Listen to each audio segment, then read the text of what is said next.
नमस्कार, बहुत बहुत स्वागत आपका अनादि टीवी पर। मैं हूं आपके साथ पारुल। आज बात करेंगे पॉलिथीन पर प्रतिबंध बेअसर। पॉलिथीन का जहर शहर गांव हर जगह फैल रहा है।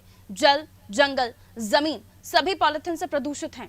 पॉलिथीन या फिर प्लास्टिक हमारे शरीर में भी समा गया है। प्लास्टिक के कारण कैंसर जैसी बीमारियां हो रही हैं, लेकिन सबसे ज्यादा नुकसान पर्यावरण को है। जमीन के भीतर समा चुका प्लास्टिक जमीन को बंजर बना रहा है। पेड़ पौधों की जड़ों का विकास प्लास्टिक ने रोक दिया है। जंगलों में प्लास्टिक के कारण पेड़ पौधे मर रहे हैं। शहरों में प्लास्टिक के ढेर लगे हुए हैं। जिस तरफ भी नजर घुमाइए पॉलिथीन या प्लास्टिक वेस्ट नजर आता है। कूड़े के ढेर में प्लास्टिक ही दिखाई देता है। मैदानों में प्लास्टिक की पन्नियां बिखरी हुई होती हैं। मध्य प्रदेश सरकार ने वर्ष 2017 से लेकर अब तक कई बार प्लास्टिक पर प्रतिबंध लगाने की कोशिश की। 75 माइक्रोन से लेकर 120 माइक्रोन का प्लास्टिक सरकारी कागजों में प्रतिबंधित है, लेकिन हकीकत में इस प्रतिबंध की धज्जियां उड़ रही हैं। प्लास्टिक से परेशान आम जनता पूछ रही है कि आखिर इससे मुक्ति कब।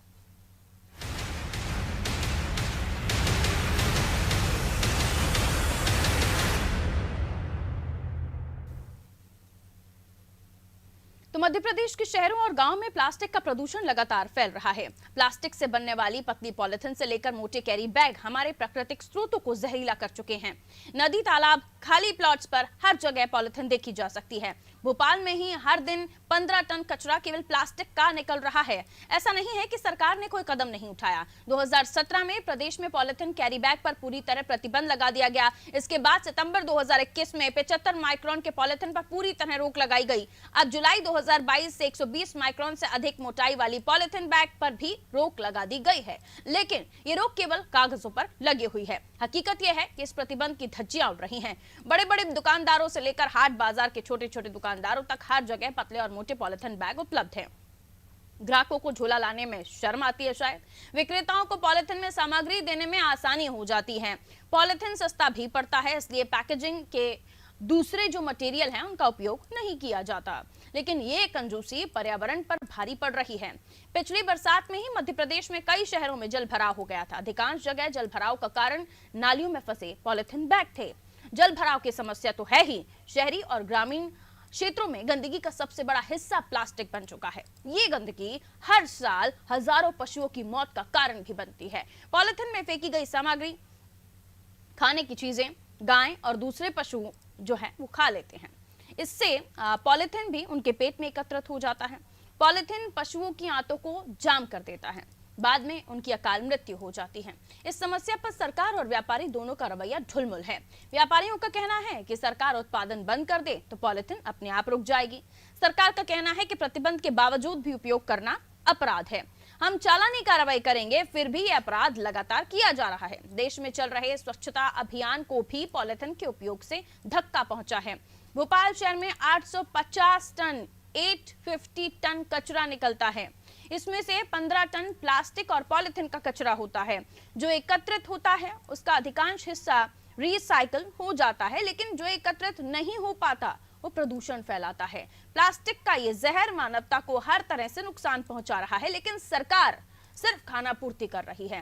पॉलिथीन और प्लास्टिक से बढ़ते प्रदूषण का जायजा लेंगे। अलग अलग जगहों से हमारे रिपोर्टर्स हमारे साथ जुड़े हुए हैं, क्योंकि ना केवल यह हाल मध्य प्रदेश और अलग अलग राज्यों का है, बल्कि हम राजधानी की भी बात करें या तमाम उन सिटीज की जो मेट्रो शहरों में गिने जाते हैं, बड़े शहरों में गिने जाते हैं, असल में वहां पर भी हालात यही हैं। नीरज हमारे साथ जुड़े हुए हैं। राजधानी की हम बात करेंगे, जहां से नीरज हमारे साथ बने हुए और उनसे समझने की कोशिश होगी कि आखिर पॉलिथीन को लेकर तमाम जगहों पर प्रतिबंध की बात की जाती है। बड़े बड़े आर्टिकल्स हम पढ़ लेते हैं, प्लास्टिक बैन की बात होती है, लेकिन बावजूद इसके हर दुकान पर आपको कैरी बैग आसानी से उपलब्ध हो जाते हैं और अभी भी उसी कैरी बैग में, उसी पॉलिथीन में ही सामान दिया जा रहा है। तो भला कैसे इस प्लास्टिक से छूट मिलेगी या कैसे इससे निजात मिलेगी?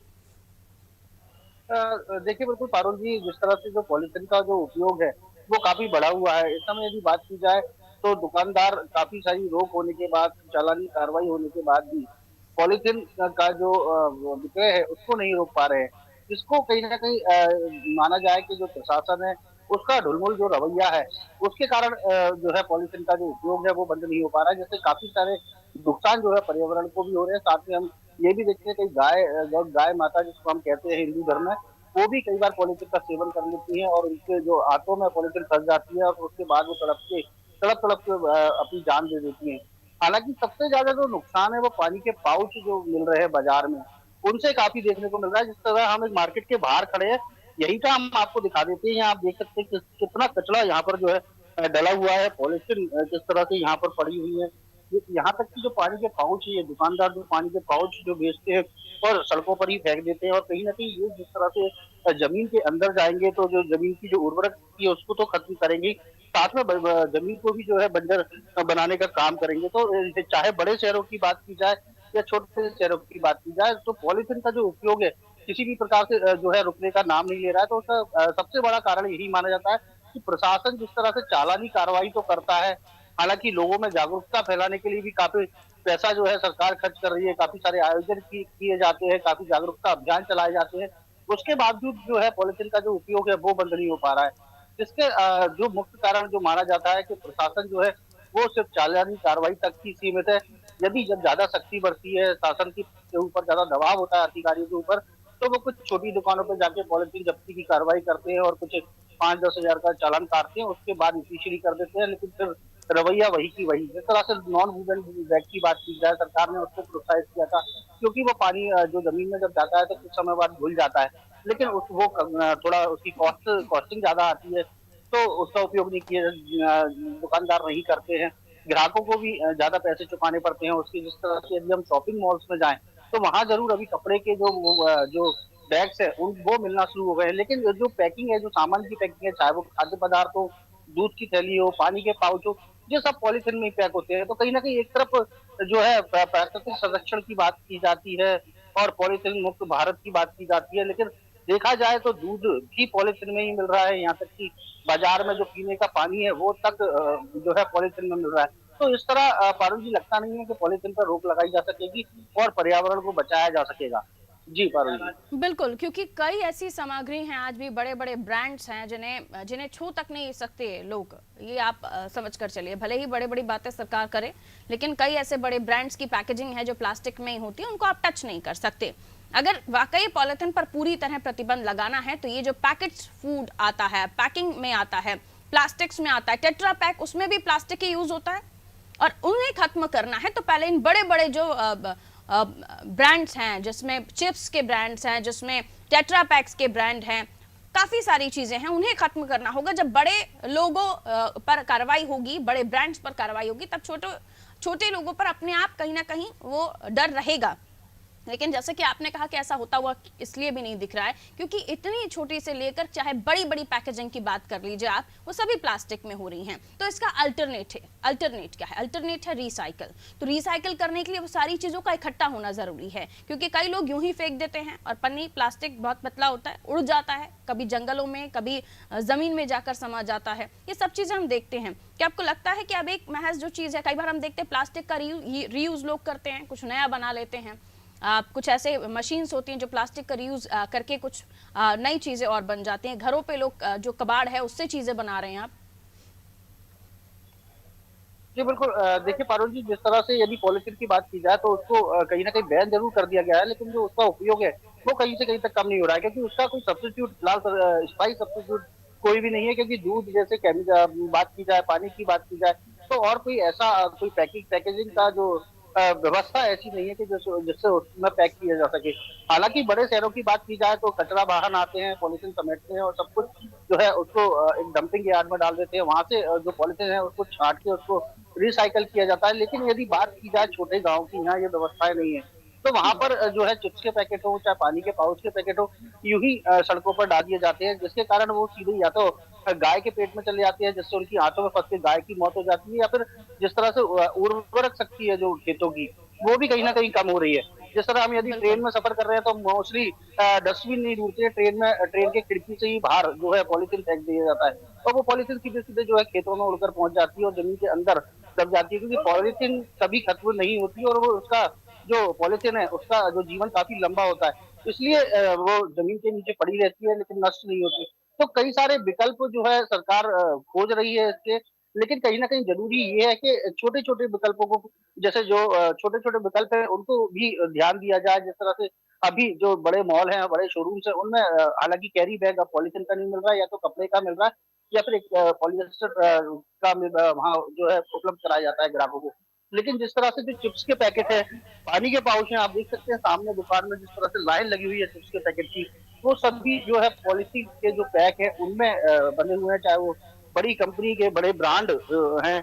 इसके साथ-साथ पानी के पाउचों की स्थिति हमने दिखाई किस तरह से सड़कों पर फैले पड़े हुए हैं। तो कहीं न कहीं सरकार को चालानी बिल्कुल। कार्रवाई के अलावा कोई बड़ी ज़िम्मेदारी से काम करना पड़ेगा, जिससे इस पर रोक लगाई जा सके। जी, पारो जी। बिल्कुल, और इसके लिए आपको और हमें भी प्लास्टिक को नो कहना पड़ेगा। हम सबको मिलकर इस मुहिम में शामिल होना पड़ेगा, वरना आने वाले समय में ये ज़मीन जो हमें अनाज देती है, ये ज़मीन जो हमें हमारे पेट को भरती है, ये ज़मीन भी नो कहना शुरू कर देगी। बहुत शुक्रिया नीरज जानकारी देने के लिए, क्योंकि ज़मीन की, मिट्टी की जब उर्वरक क्षमता कम होगी तो कहाँ उगाएंगे आप पेड़ पौधे, कहाँ उगाएंगे आप ज़मीन पर अपनी फसल। तो इसलिए आज से ही प्लास्टिक को नो कहना शुरू कीजिए। कैरी बैग अगर आपको कोई देता है तो उससे कहिए नहीं। आज से ही अगर हम इस अभियान में जुट जाएं, इस मुहिम में जुट जाएं, और आप और हम आने वाली अपनी पीढ़ी को एक स्वच्छ वातावरण, अच्छी जमीन, उर्वरक जमीन की क्षमता के साथ उन्हें दे सकेंगे। लेकिन अभी से अगर हमने प्रयास नहीं किए तो हर जगह प्लास्टिक ही प्लास्टिक होगा। इंसानों से ज्यादा, जीवों से ज्यादा प्लास्टिक नजर आएगा, क्योंकि यही प्लास्टिक हम जीवों को खत्म कर रहा है, कैंसर जैसी बीमारियों से हमें पीड़ित कर रहा है, और पशुओं को, जंतुओं को भी ये हानिकारक उनके लिए भी साबित हो रहा है, क्योंकि खाद्य सामग्रियों में ये प्लास्टिक उनके पेट में जाता है और ये प्लास्टिक उनकी आंतों को ब्लॉक करता है, जिसके बाद मृत्यु होती है। और इन्हीं पैक्ड फूड में, इस जिस पैक्ड फूड को हम देखते हैं, इन्हीं में अगर कुछ आपके पास आया है तो आप उसे बिल्कुल मना कीजिए ऐसी चीजों को लेना जो प्लास्टिक की पैकेजिंग में आते हों। जैसे ही आप मना करना शुरू करेंगे, एक अभियान में हम पूरी आबादी जुड़ जाएंगे, तो जितने भी बड़ी कंपनीज हो, जितने भी बड़े ब्रांड्स हो, ये कितने भी बड़े दुकानदार हो, इन्हें अपने पास प्लास्टिक नहीं रखने में ही फायदा होगा, क्योंकि लेने वाला कोई नहीं होगा। और इस तरह हम अपने पर्यावरण को भी बचा पाएंगे। ये सच है कि बड़े बड़े शहरों में गाड़ियां जाती हैं, लेकिन ग्रामीण अंचलों में क्या वो गाड़ियां पहुंचती हैं? और वो गाड़ियां नहीं पहुंचती हैं, ऐसी वजह से वहां पर वो कचरा रिसाइकल नहीं हो पाता है, प्लास्टिक वेस्ट रिसाइकल नहीं हो पाता है।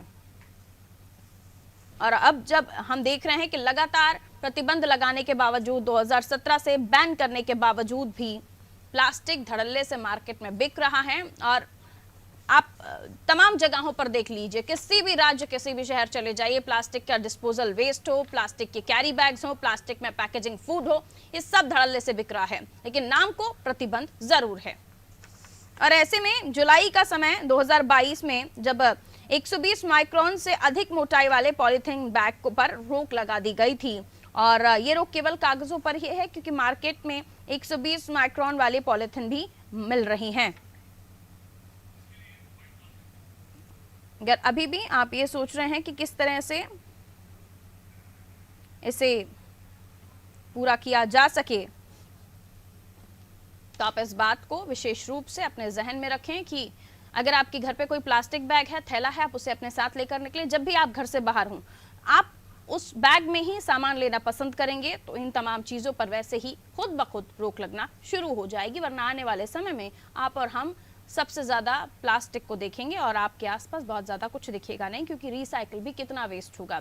मनीष हमारे साथ जबलपुर से जुड़े हुए हैं। जबलपुर की तस्वीरों से जरा दर्शकों को रूबरू कराइए, कितना प्लास्टिक यहाँ मिल पाता है, अगर आप हमारे दर्शकों को दिखा सके तो। क्योंकि गंदगी के अंबार को लेकर तो हम चर्चा करते हैं, एक क्लीन सिटी, ग्रीन सिटी की बातें होती हैं, और उसके अलावा बाकी ग्रामीण अंचलों में जहां कचरा उठाने गाड़ियां भी नहीं पहुंचती हैं, और फिर जब प्लास्टिक इकट्ठा करने की बात आती है, रिसाइकिल करने की बात आती है, तो उसके नुकसान की भी बात आती है। मनीष, क्या कुछ हाल जबलपुर वासियों का, क्या जबलपुर वासियों की आदत में है कि वो प्लास्टिक का वेस्ट ज्यादा से ज्यादा कम करें, प्लास्टिक उपयोग कम करें? जी पारुल, देखिए जिस तरह से अभी हम देखते हैं धरातल पर जब हम जाते हैं और वास्तविकता जब हम खंगालते हैं, तो कहीं ना कहीं हम ये जरूर देखते हैं कि दुकानदार जो है हमारे यहाँ के, वो प्लास्टिक का यूज कम करने की सलाह हमेशा देते हैं। वो बोलते हैं अपने साथ थैला लेके आओ, अपने साथ कुछ ना कुछ ऐसा साधन लेकर आओ कि हमें आपको प्लास्टिक ना देना पड़े। लेकिन हाँ, ये बात जरूर है कि लगभग 50% लोग ऐसे हैं जो धड़ल्ले से इस समय प्लास्टिक का उपयोग कर रहे हैं बिना डरे। और कारण है कि प्रशासनिक जो भी जिम्मेदार अधिकारी हैं, उनको इससे कोई लेना देना नहीं कि प्लास्टिक की इस समय प्रतिबंध है तो हम इस पर रोक लगाएं। तो कहीं ना कहीं इसमें प्रशासनिक अधिकारियों और जो जिम्मेदार है उनकी भी सबसे बड़ी गलती सामने निकलती है कि जब उनको प्रतिबंधित किया गया है तो आखिरकार वो हर दुकान पर आखिर कैसे ग्राहकों को दिए जा रहे हैं। तो कहीं ना कहीं एक ये बड़ी समस्या है सभी शहरों में, सभी ग्रामीण क्षेत्रों में, कि जहां प्रतिबंध है, जो चीजें वो धड़ल्ले से मार्केट में मिलती हैं, खुलेआम लेकर उनको लोग घूम रहे हैं, कोई कार्रवाई नहीं होती, कोई सुनने वाला नहीं, कोई कुछ बोलने वाला नहीं। पशु खा रहे हैं, उनकी जान जा रही है, नदियों में, मिट्टी में, जहां हम देख रहे हैं नलियों में जाम हो जाती हैं। तो कहीं ना कहीं प्लास्टिक का यूज है जो आज भी धड़ल्ले से हो रहा है। हालांकि लोग बचते हैं कि मैंने बहुत सारे दुकानदारों में ऐसे जाके बात भी की है, तो ज्यादातर लोग बचते हैं कि हमें प्लास्टिक का शायद ना देना पड़े, क्योंकि उसमें दुकानदार का एक खर्चा भी कम होता है। मान लीजिए किराने की दुकान में अगर हम जाते हैं तो वो कोशिश करते हैं कि आप अपना थैला लेकर आएंगे तो जो प्लास्टिक का जो खर्चा है वो बच जाता है।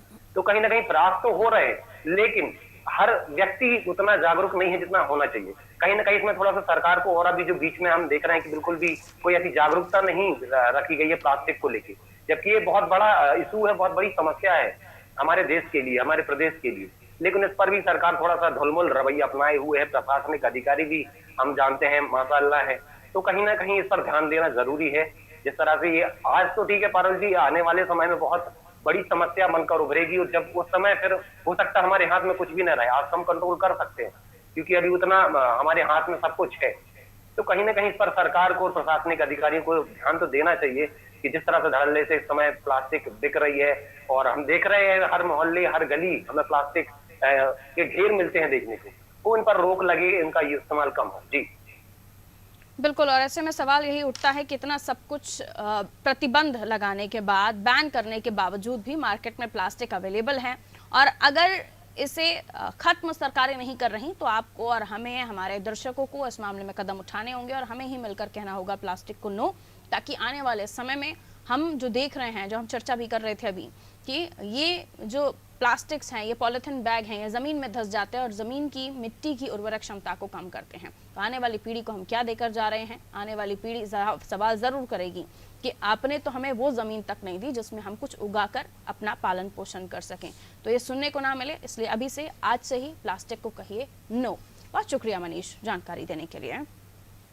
तो प्लास्टिक को लेकर लगातार हम चर्चा कर रहे हैं, और कई सारे ऐसे सोशल वर्कर्स हैं, समाज सेवी हैं, जो चाहते हैं कि प्लास्टिक को लेकर एक बड़ा अभियान चलना चाहिए। वो खुद तो काम कर रहे हैं, लेकिन जन समर्थन उन्हें मिले, ताकि आगे आने वाले समय में एक बड़े अभियान के तहत हम लोगों को जागरूक कर सकें।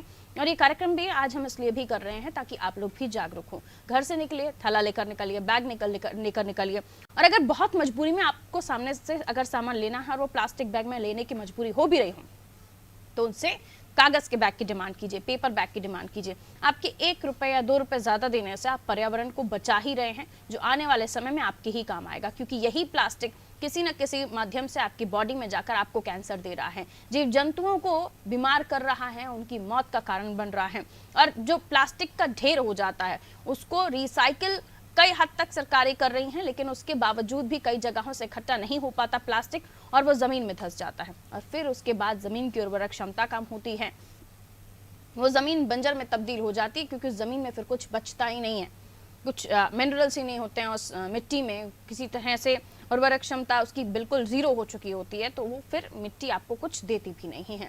और ऐसी क्षमता आने वाले समय में ना हो, इसलिए आपको और हमें इस बात का ध्यान रखना होगा। प्लास्टिक मतलब सिर्फ पॉलिथीन नहीं है, प्लास्टिक मतलब बहुत सारी चीजें हैं। आप अपने आसपास नजर घुमाइए, आपको आधे से ज्यादा दुनिया प्लास्टिक की नजर आएगी, और अभी हाल ये है, तो अब से शुरू करेंगे तब जाके सालों बाद तक हम प्लास्टिक मुक्त हो पाएंगे। चलिए, नर्मदापुरम से आलोक हमारे साथ बने हुए हैं। आलोक, प्लास्टिक को लेकर आज चर्चा हो रही है, और हम जब बात कर रहे हैं तो हम अपने इर्द गिर्द भी नजर घुमाएं तो हमें प्लास्टिक नजर जरूर आता है, चाहे फिर पानी की बॉटल्स हो जाएं, फिर आपको डिस्पोजल कप दिख जाएं, या फिर आपके आसपास घड़ी, वॉल क्लॉक हो, कुछ भी चीज आपको प्लास्टिक मिलेगा। लेकिन सबसे ज्यादा हानिकारक है पॉलिथीन बैग्स, डिस्पोजल या फिर प्लास्टिक वेस्ट, जिससे हमें बचना है। नर्मदापुरम वासी क्या इस मामले में जागरूक हैं और नहीं हैं, तो उसको लेकर क्या कुछ आम जनता का कहना है, क्या मजबूरियां उनकी? पॉलीथीन हटाना है, धरती को स्वर्ग बनाना है, ये नारे तो सुने ही होंगे, लेकिन इसकी शुरुआत आखिर करेगा कौन? शुरुआत करने की जरूरत है।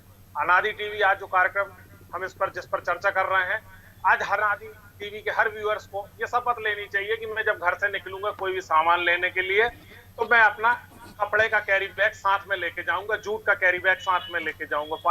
पॉलीथीन को सबसे पहले ना बोलने की आदत हमें खुद डालनी पड़ेगी कि नहीं, हम पॉलीथीन का उपयोग नहीं करेंगे। जो आप बात कर रही थी उसी को आगे मैं कंटिन्यू करूंगा। उर्वरक क्षमता जमीन की कम हो रही है। मध्य प्रदेश एक कृषि प्रधान प्रदेश है और भारत एक कृषि प्रधान देश है। तो अगर आपकी कृषि की जो सारी अर्थव्यवस्था आपकी कृषि पर टिकी है, तो कृषि आपकी जब सॉइल हेल्थ गड़बड़ होगी तो निश्चित रूप से आप कहीं ना कहीं उत्पादन के मामले में पिछड़ते चले जाएंगे। और ये सने सने धीरे धीरे होगा, एकदम से उत्पादन नहीं पिछड़ेगा मगर धीरे धीरे होगा। तो आप देख रहे हैं कि जो पहले 30 हार्स पावर या 35 हार्स पावर के ट्रैक्टर से काम चल जाता था, वो अब जो है जमीन इतनी कठोर होती चली जा रही है कि 60 हार्स पावर के ट्रैक्टर्स का उपयोग आपको करना पड़ रहा है। उसके बाद में अगर आप छोटी सी आप स्थिति देखेंगे कि अगर आप चाय पीते हैं तो चाय में भी अगर आप प्लास्टिक का डिस्पोजल यूज करते हैं तो आप उसको चीनी मिट्टी में पी लीजिए उस चाय को, और उस चाय को प्लास्टिक के डिस्पोजल में पी लीजिए, तो निश्चित रूप से दोनों के स्वाद में बहुत ज्यादा परिवर्तन आपको देखने को मिलता है। तो पारुल साफ तौर पर कह सकते हैं कि ये हमारे स्वास्थ्य को भी नुकसान पहुंचा रहा है। अकेली स्किन प्रॉब्लम्स ही नहीं होती हैं, अगर इसमें बहुत जो बड़े रोगों की बात करें तो कैंसर की बीमारी मध्य प्रदेश में बहुत ज्यादा तेजी से फैल रही है। तो सबसे पहले शुरुआत हमें खुद से करनी होगी कि हम किसी भी चीज को पॉलीथीन में कैरी नहीं करेंगे, किसी भी वस्तु को पॉलीथीन में कैरी नहीं करेंगे। इसकी शुरुआत हमको करना पड़ेगी, तब जाके पॉलीथीन हटाना और धरती को स्वर्ग बनाने का सपना साकार होने की दिशा में हम एक कदम आगे बढ़ा पाएंगे। Over to you Parul. बहुत शुक्रिया आलोक। एक कदम आप बढ़ाएं, एक कदम हमने आगे बढ़ाया है। कोशिश है जागरूक हों आप और प्लास्टिक पर हम कामयाबी पा सकें, लेकिन इसके लिए आज से ही इस अभियान के साथ जुटना होगा, जुड़ना होगा, प्लास्टिक को नो कहना होगा, तभी इस प्लास्टिक से आप मुक्त हो पाएंगे, धरती मुक्त हो पाएगी। प्लास्टिक में कोई भी चीज नहीं लेनी, आज से ये प्रण लीजिए और आने वाले समय में इस धरती को स्वर्ग बनाने के सपने में आप हमारे साथ और इस मुहिम में जो लोग काम कर रहे हैं, इस अभियान के लिए जो लोग अपना जीवन लगा रहे हैं, उनका भी साथ दीजिए, क्योंकि ये सब आपके लिए, आपके जीवन के लिए, आपके ही परिवार में आने वाली आगे की पीढ़ी के लिए है, इस पृथ्वी के लिए है, इस धरती के लिए है जो आपको अनाज देती है। इसे बंजर ना बनाएं, प्लास्टिक को नो जरूर कहें। तो प्लास्टिक का उपयोग सेहत के लिए भी हानिकारक है। प्लास्टिक में आने वाले पैकेजिंग फूड्स, जिसमें आपके चिप्स हैं, आपके स्नैक्स हैं, फूड जो प्लास्टिक में पैक करके आपको दिया जाता है, इन तमाम चीज़ों को नो कहना सीखिए। उमाकांत तिवारी जी समाज सेवी हैं, प्लास्टिक को लेकर एक अलग ही मुहिम इन्होंने छेड़ रखी है। ये खुद वहां नहीं जाते जहां पर प्लास्टिक का उपयोग होता है। तिवारी जी, क्या कहिएगा आज दर्शकों को? इस कोशिश में हम भी आपके साथ जुट गए हैं, क्योंकि आप भी कोशिश यही करते हैं कि प्लास्टिक को लोग नो कहना शुरू करें, लेकिन 2017 से चली आ रही प्लास्टिक को प्रतिबंध कहने की बात आज तक धरातल पर साकार होती हुई नहीं दिख रही है। जी, बहुत अच्छा विषय आप जुड़ गए और मैं बोल रहा हूँ जन जन को जुड़ जाना चाहिए। जिसे जीवन चाहिए उसे समझदार इंसान बनाया है ईश्वर ने, तो इंसान को अब समझदार हो जाने की बहुत ज्यादा जरूरत है। आपको बताना चाहता हूँ कि पहले महिला रोबोट जो आई थी, सोफिया, इंदौर में आई थी, जब उनसे लोगों ने पूछा था तो उन्होंने कहा था कि लोग बिजली बचाएं, पानी बचाएं और प्लास्टिक से दूरी बनाएं, है ना। जब वो रोबोट होके समझ सकती है और तो हम इंसान होने का परिचय दें, और जहां भी प्लास्टिक हो या सिंगल यूज प्लास्टिक का प्रयोग हो रहा हो, हम उन कार्यक्रमों का बहिष्कार करें। सबसे बड़ी बात मुझे हंसी तब आती है जब बड़े बड़े समाज पेपरों में अपना नाम छपवा लेते हैं, टीवी चैनलों पर आ जाते हैं, और जब उनके यहाँ कार्यक्रम होते हैं, उनसे जुड़े लोगों के यहाँ कार्यक्रम होते हैं, चाहे उसमें हमारे माननीय मंत्रीगण हो, विधायकगण हो, बड़ी बड़ी बातें करते हैं, लेकिन जब इनके यहाँ कार्यक्रम होते हैं या सरकारी कार्यक्रमों में सिंगल यूज प्लास्टिक का खुलेआम प्रयोग होता है, ये पृथ्वी को बर्बाद कर देंगे। और जिस प्रकार से अभी हम कोरोना में परेशान हुए, ऐसे आने वाले समय में फिर एक महामारी हम झेलेंगे। अगर इससे हमें दूर होना है तो हर इंसान को अब बदल जाना चाहिए, क्योंकि लाखों टन प्लास्टिक हमें बर्बाद कर रहा है, और सिंगल यूज प्लास्टिक का बहिष्कार जन जन को करना होगा, क्योंकि हर इंसान को जीवन जरूरी है और उसके साथ पशु पक्षी सभी लोग जरूरी है। प्लास्टिक से जो नुकसान होते हैं वो उसके साथ एक देवी, उसके साथ धरती का जल भी कम होता जा रहा है, समुद्र में मिल रही है, उधर समुद्र का वो भी बहुत नुकसान हो रहा है। जहां प्लास्टिक जा रही है वहां नुकसान है। हमारे मुख्यमंत्री जी कई बार बोल चुके हैं, हमारे प्रधानमंत्री जी ने जब स्टार्टअप योजना शुरू की थी तो ग्वालियर में एक व्यक्ति के यहाँ प्लास्टिक की बोतल दिखाई दे रही थी उसके ठेले पे, तो बोला प्लास्टिक की बोतल हटाइए। माननीय प्रधानमंत्री जी से लेकर मुख्यमंत्री जी और समस्त लोग ये जानते हैं, उसके बाद इनके कार्यकर्ता और इनके कार्यक्रमों में जब प्लास्टिक दिखाई देती है तो मेरे को लगता है कि ये बोल रहे हैं, उसका मनन कब होगा। इसलिए हम सबको सुधरने की जरूरत है। और माननीय उच्चतम न्यायालय ने भी कहा है कि प्लास्टिक एक बम से खतरनाक है। तो हम कब सुधरेंगे? क्यों जन जन नहीं सुधर रहा? इसके लिए बहुत बड़े त्याग की जरूरत है सबको। हम जिस कार्यक्रम में जहां भी प्लास्टिक की एक सिंगल प्लास्टिक की चम्मच भी होती हैं, वहां भी हम और हमारा परिवार भोजन नहीं करता। ऐसे बहुत सारे लोग जुड़ गए हैं। तो पर्यावरण बचेगा तभी हम बचेंगे। आपके इस कार्यक्रम को आज करने के लिए मैं बहुत बहुत धन्यवाद दूंगा, क्योंकि कहीं ना कहीं इसका असर होगा। और हमारी कोशिश है कि हमारे जितने भी दर्शक इस कार्यक्रम को देख रहे हैं आपके माध्यम से भी, कि हम उन लोगों को ये समझा सकें कि आज एक प्लास्टिक आपकी जीवन को आगे के लिए खत्म भी कर सकता है, क्योंकि ये आपको बीमारियां भी देते हैं, ना केवल इस धरती को नुकसान पहुंचाते हैं, आपके शरीर को भी नुकसान पहुंचाते हैं और आने वाले समय में इस जमीन को भी बंजर कर सकता है ये प्लास्टिक। बहुत शुक्रिया तिवारी जी हमारे साथ जुड़ने के लिए। तो पॉलीथिन पर जो प्रतिबंध है वो कितना बेअसर दिख रहा है ये आप अंदाजा लगाइए। 2017 से लेकर 2022 प्रतिबंध प्रतिबंध प्रतिबंध, लेकिन हर जगह फिर भी प्रतिबंध के बावजूद धड़ल्ले से मौजूद है प्लास्टिक, पॉलीथिन। लेकिन इसे अब आपको और हमें नो कहना होगा, तब जाके प्लास्टिक इस धरती से खत्म हो पाएगा और धरती को स्वर्ग बनाने का जो सपना हम देखते हैं वो तभी साकार हो पाएगा। क्योंकि अगर ये प्लास्टिक रहा तो आने वाले समय में जीवन शायद ना हो, क्योंकि प्लास्टिक जमीन को बंजर करेगा और उपजाऊ जमीन नहीं होगी, उर्वरक जमीन नहीं होगी, तो भला वो जमीन आपको देगी क्या और आप जीवित कैसे रहेंगे? ये सच्चाई है, हकीकत है। जितना जल्दी स्वीकार कर लें उतना अच्छा है। प्लास्टिक को आज से ही नो कहें। दीजिए इजाजत, रखिए अपना ख्याल। नमस्कार।